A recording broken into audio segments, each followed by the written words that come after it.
Greetings, ladies and gentlefish, and welcome back to another subscriber replay. Well, video with subscriber replays. We're going to have a couple of tank destroyers this time. Kicking off proceedings with the IKV-90B, the Tier 7 Swedish tank destroyer, being driven for us today by Milky Man, which is a second account that I believe is being run by Pansy. So this is Pansy, with a different hat on. Don't ask. He's platooned up with Chaos Raven, and you may well have seen him platooned up with that guy before. But Chaos Raven this time is in the S51. He's in an SPG. Oh dear. Dear. I'm sure someone who might stumble across this will, I don't know, get offended by that or something. Because, welcome to 2020. Anyway, we're here on Kampanovka. Sorry, Malinovka. Should give it its proper name. Back when you used to be able to get this thing with low tiers, this used to be one of my favourite maps. But then, bearing in mind I started off playing the tier... well, I remember playing the tier 2 British medium tank with the 6-pounder gun at tier 2. That's a pretty tasty gun. And, yeah, you just used to be able to sit at the back of the map and penetrate T-18s back in the day when they were a heavily armoured tank destroyer frontally. And it was hilarious watching the enemy drivers accuse you of hacks and all that jazz, and you're like, I'm sorry, I know you're used to being able to just drive toward the enemy team and being immune to all damage, but guess what, there are guns in the game that can deal with you. Suck it up. It was hilarious. Anyway, enough of my 6, 7, 8-year-old tier 2 antics. So we're here on Kampanovka, which is not a bad map for a tank destroyer, as the name might imply. It's big, it's wide, it's open, and if you drive across the field at sort of G4, it's... well, if you've ever seen the last episode of the 4th season of Blackadder, it's a bit like that, really. So, what do you get with the IKV-90B? Well, you get quite a low-profile tank destroyer. Being at Tier 7, this is the last tank destroyer in the line that doesn't get the funky suspension, so you don't get siege mode with this thing, but from Tier 8 and upwards that kind of becomes a Swedish speciality. But this thing still gets good camo, its mobility is alright, and you get a reasonably respectable 90mm gun on this thing, packing 240 alpha and 210 penetration.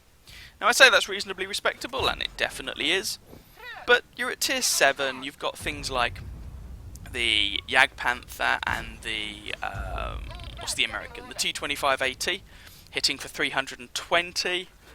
You've got Tier 6 tank destroyers with 90mm guns that have sort of 212 penetration, though I grant you, the two vehicles that spring to mind are the ARL V39 and the Churchill gun carrier, and yes, I know the Churchill gun carrier is overpowered, but, you know, let's just, keep a little bit of perspective here, I suppose.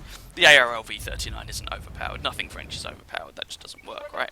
Anyway, at the moment Milky is just farming all these guys for their hit points, and oh, that poor Skoda got ammo racked.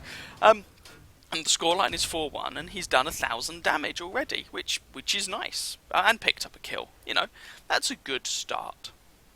It doesn't feel like the makings of anything particularly epic, but it's a good start. Maybe this will be a nice, consistent carry, and it'll be over in 5 minutes, and then we can all go home and have some tea. Spoiler alert, it's not, and we can't. This game is gonna take a while, even though it may not at first look like it. So the scoreline was 5-1, now 5-2 as the friendly team lose a VK3601H. And if you look up on the hill, or if you've noticed, yes, the friendly team have won the hill, which is good, but the remaining tanks up there are looking a little bit dubious in terms of hit points. It wouldn't take much more than a stiff breeze, and now that... bye-bye KB2. It wouldn't take much more than a stiff breeze to even the scoreline up. And that's something you have to bear in mind. Yes, the friendly team have the numerical advantage, but that numerical advantage is tenuous. Hello, Mr. KV2. Oh, that shot doesn't hit. And as you can see, actually, the enemy team just racked up the FV4202, their M12 artillery piece. I should point out, by the way, this is Malinovka with 3 artillery per side. Now, everyone knows, of course, that artillery prevent camping, but well, when there are 3 artillery on each team, people are going to camp as hard as they possibly can to avoid, you know, having high explosive death rain down from the heavens on their face. Hello, Mr. Light Tank. Oh, if you just pop up ever so slightly, we could kill you. Although, we'd probably get spotted for the privilege. So, take the kill. Probably worth doing. Back off, and either Pansy didn't get spotted, sorry, Milky Man didn't get spotted, which would seem a little bit odd, or Milky's not running Sixth Sense on this machine. Maybe he doesn't have it unlocked on the crew yet. Nonetheless, the friendly team have managed to pull back a couple of kills. Taking out that light tank, 1375, on a map as open as this is definitely very valuable. And they also managed to pick up a Hell Kitty. So, 7-5, okay. 7-6 as the GW Tiger P kills the Carnarvon. 7-7 as the allied Hellcat drowns himself? I say that in a confused way, but to be fair, if you go around the water at about sort of D5, going around that peninsula, if you're in the water, you can be caught out if you don't quite know what's going on. As there's a bit of water there that's deep enough that if you're not quick enough, you will start to drown. I've experienced that myself. Now, I didn't know that was the case. I don't really use that position very much, but I can't remember what tank I was driving. Wait, yes I can. It was the AMX 5120. I was able to get out of there without drowning, and it was fine, but I imagine if you're caught out a little bit, that might be more awkward. Now the scoreline is 8-8. Everything's even in terms of numbers, and we'll see what happens. Notable, by the way, that both teams have lost both of their top-tier conventional tanks in the case of the enemy team. That was an OHO and a T-44. In the case of the friendly team, that was an FV-4202 and a Carnarvon. Carnarvon Action X, I believe it was. And both of those were platooned up. So, the top tiers on both teams are now artillery, and speaking of artillery, the enemy Su-14-1 takes out the friendly VK-3001P. And so really, in terms of top tiers, what are you looking at? A Leo and an IKV-90B versus a T-25-2.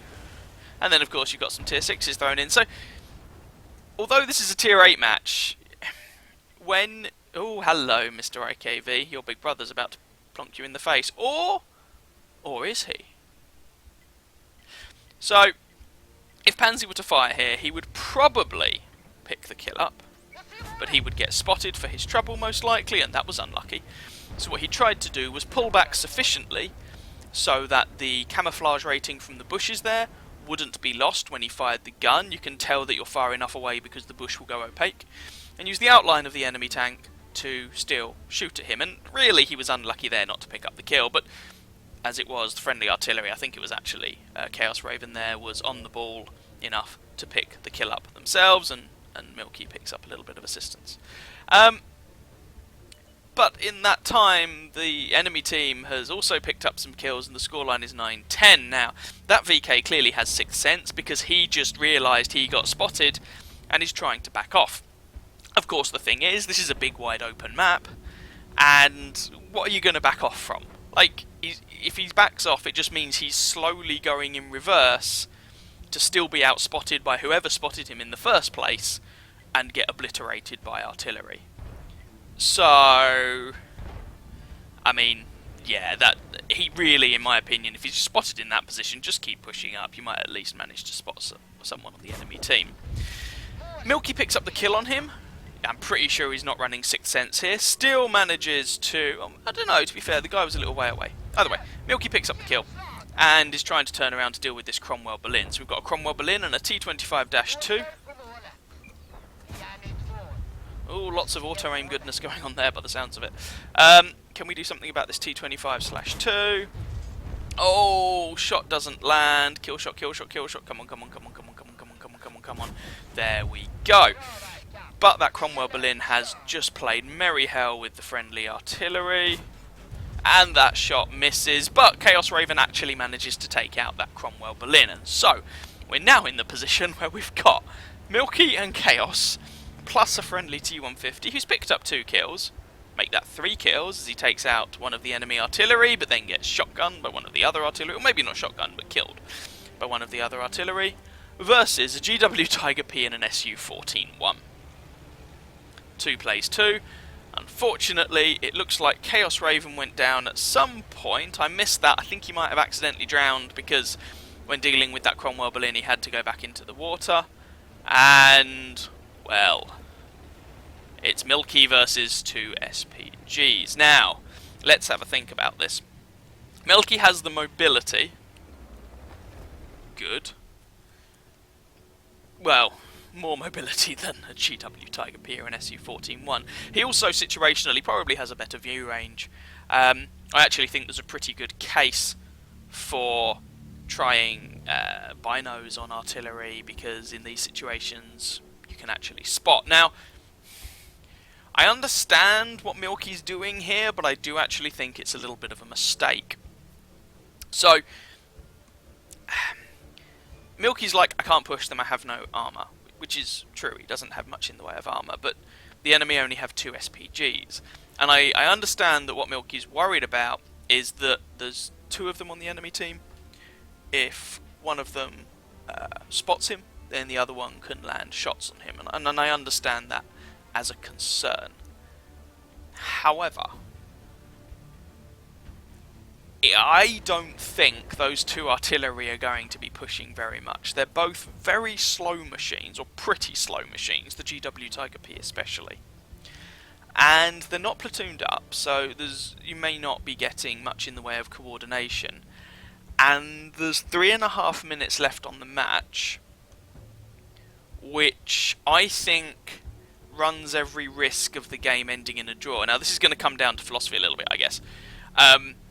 What Milky's banking on is that the enemy team will come to try and either, probably cap, let's be honest, looking for that win, and he'll just be able to pick them off in the cap circle, which is fine.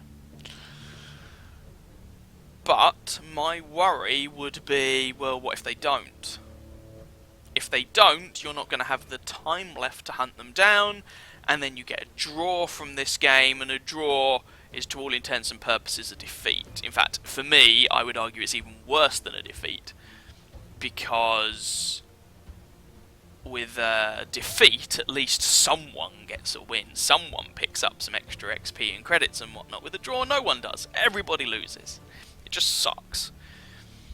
So personally, if it were a different set of tanks on the enemy team, let's say one of their tanks were considerably more mobile, then this, I think, would be a sensible play. But personally, this isn't what I would be doing. I would be going down to hunt those artillery, because I know the GW Tiger P and the SU-14-1 both have pretty atrocious aim times. They both have very narrow gun arcs, so they have to shift their hull considerably to re-aim at you if you're, you know, a degree or 2 away from the centre line that they're aiming at. And so I actually think, of all the artillery in the game, they are 2 of the easiest artillery to hunt down. And this is a kind of obvious position, as you can see there from the enemy artillery literally blind firing in this general vicinity. So, at this point, Milky's hand is forced, because there is not enough time on the clock left for him to cap. And there's probably not enough time left on the clock for him to hunt down the 2 enemy artillery. And that blind fire shot, to me, indicates that the enemy team probably not coming towards the cap, or at least maybe one of them is, but not both of them. So I personally think, in this case, Milky has kind of foregone the chance of a win, put it that way. Though I do understand why he's making this play. SU-14-1 gets spotted out. Guy probably has 6th sense, as he actually backs off as soon as he gets spotted there. This thing is so big, though, it's very difficult to hide, and he just decides to do something. Milky picks up the kill on the guy, but there's less than a minute now left on the clock. I mean, this is the thing. When you've got 2 artillery left on the enemy team, it would be very unusual for both of them to move toward the cap circle. Usually you'll get one move and say, I will scout, and the SU-14-1 makes the better candidate in this case, because it is marginally more mobile than a GW Tiger P. And so I don't think Milky's play there was ever going to result realistically in a win. I think he had to hunt them down there. But anyway, that's just my 2 cents. I'd be interested to know what you guys would have done in that situation. It wasn't necessarily the easiest situation. because you do have to remember that this thing is so lightly armoured. It would not take much from the enemy team to kill him. As it is, it turns out I was wrong. Both of these artillery have been moving. And, well, that kind of says it all, really, doesn't it? Well, that was depressing. Oh, that ended up being enough for Ace Tanker for Pansy. Eye for an Eye, which is not an award you see very often. You get that for destroying the enemy tank at the same time that they destroy you. Bruiser, Fire for Effect, a Pascucci's Medal, which is nice to pick up in a TD. High Caliber, and a Top Gun for those 6 kills at the end. That was rough. 2,765 damage done, 6 kills, 746 base experience, of course. Milky does actually pick up a bonus to his experience because he got some Battle Hero Award things, so the game kind of treats it like a win for the purposes of XP. Shout out should go on the enemy team, I think, to that Cromwell Berlin. He managed a very good game. And frankly, the artillery, GW Tiger P, SU-14-1, as it turned out, okay, you could argue they got a little bit lucky at the end, as the GW Tiger P could not have had that shot fully aimed. And managed to land it straight on Milky's face, but they played a decent game. And you can see there that in a longer game, and you don't get games going longer than that, in a longer game, artillery can still do alright. If we have a look at the more detailed report, 23 shots fired, 16 hits, 15 pens for that damage count, most of which was from longer range as you would expect in a sneaky tank destroyer. 3 enemy vehicles spotted, 9 damage, 6 destroyed, 1162 assistance there. 1 base defense point, 2.71 kilometers travelled, and with a standard account, basically an 18,000 credit profit. So, a painful result there from Milky. I would be very interested to know what you guys would have done in that end scenario. Like I say, personally, I think I would have gone hunting the artillery with some caution, don't get me wrong, and I do understand Milky's reluctance, but I think I would have gone hunting them, because then, hopefully, I guess I could have engaged them more on my terms, I suppose. But that's just my opinion. Your mileage may vary, and that's absolutely fine. Anyway, after that painful result, let's move on to our second game. So we're now going to join Lorenzo, Renz 2002 in his TS5 Tier 8 American Premium Tank Destroyer. Now, we haven't seen a game from Renz in a little while, which is one of the reasons I wanted to showcase this, and it's a pretty good game. And I haven't shown any gameplay from the TS5 before, I don't think. I certainly haven't played it. So all I can really tell you about it is that it looks like it should behave in a very similar manner to the T-28, the non-turreted American Tech Tree Tier 8 Tank Destroyer. Welcome to hell. Love the inscriptions. So, this is an all Tier 8 match, and okay.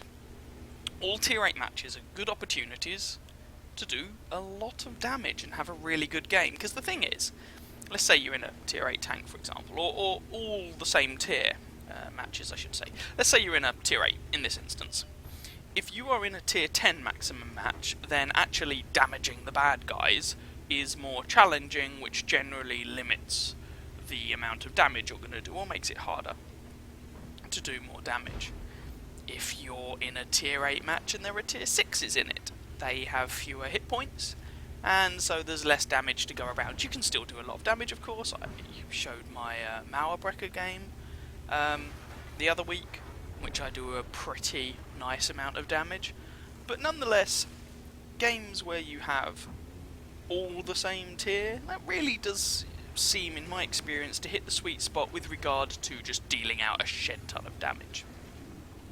Now, you might have wondered why I've been wittering on like that. The TS5 is not a particularly quick machine, and I just wanted to give Renz a chance to get it into position. I didn't really want to speed it up, because as I've not shown this machine before, I really did want people to get a little bit of a feel for what it's like, I suppose. So, we're here, by the way, on Live Oaks, that's the name of the map. Temporarily escaped from my memory. And Renz has come over here into the town, which is entirely reasonable. The T-28, and therefore I presume by extension the TS5, is rather the assault tank destroyer. So you're heavily armoured from the front, you've got a gun that's good, albeit specialised or best used at close to medium range. It's not really a sniper's weapon. So coming over to a town or a city seems like a pretty obvious and natural habitat for the tank to be in, or maybe into a valley, somewhere where you can get a good old-fashioned frontal engagement at close to mid-range and you can wreck the bad guys. Now, in terms of teams, we've got each team having picked up 2 kills. Things are fairly even. I wonder if this game was played shortly after the TS5 was released, because whilst you do see the machine in game, of course, like, there are 4 of them in this match, 2 on each team, and I appreciate some of that is because there's a platoon on the enemy team, but it just makes me curious nonetheless. Now, despite coming over to the town, Renz hasn't actually had much success yet. He's relocated here, and flanking shots into an enemy TS5, om nom nom nom nom, thank you very much. So that's 1 shot into him, T-44 backs off, and where did that shot go?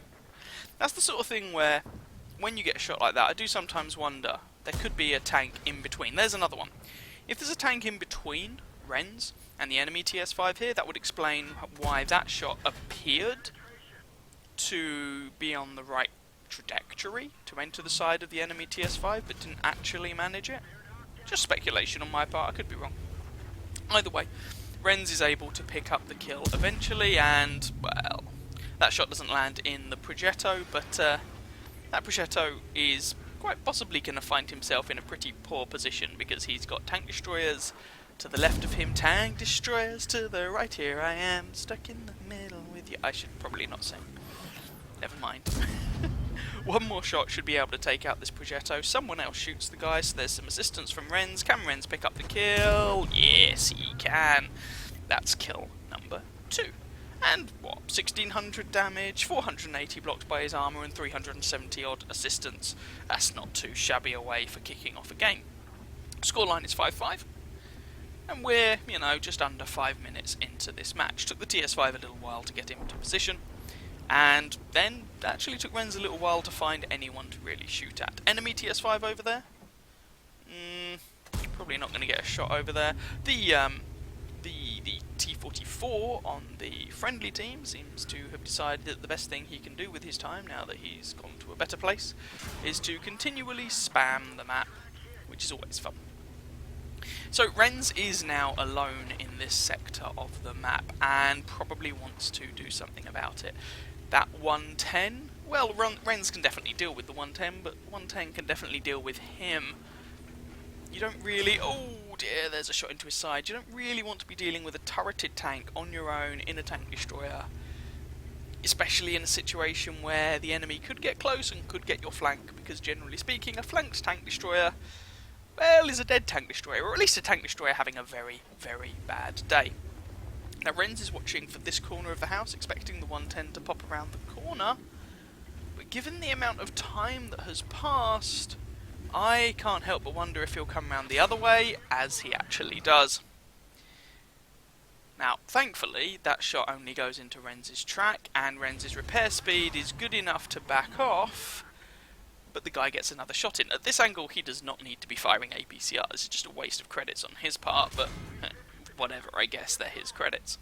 So he manages to put that shot in, Renz puts 1 into him, and Renz is keeping this building behind him, which is going to make it more difficult for the 110 to flank him. They trade shots again. The 110 appears to have his side, but Renz manages to repair his track. The 110 doesn't manage to retrack him, and he is done. Now, that 110 did manage to take off quite a good amount of Renz's health, but he could certainly have played that engagement better, I think. Nonetheless, while all that's been going on, the friendly team have managed to drive the enemy back, meaning that there are only 4 tanks left on the enemy team, and one of the enemy TS5s has even managed to pick up a team kill, which, given that team damage isn't a thing anymore, that's kind of impressive. Going for these shots on the TS5, I'm assuming, I haven't actually checked the armour profile, but I'm assuming just by looking at the front of the TS5 and because of where Renz is picking out his shots here, that the lower front plate on this tank is a bit on the weak side. So I get the impression armour-wise it's a bit like a T28, but with a weaker lower front plate, or something along those lines. Anyway, Renz is able to take out that guy, which is both of the enemy TS5s now taken out by Renz, and he's up to 4 kills, and he's up to 3,700 damage, and just shy of 2,000 blocked by his armour.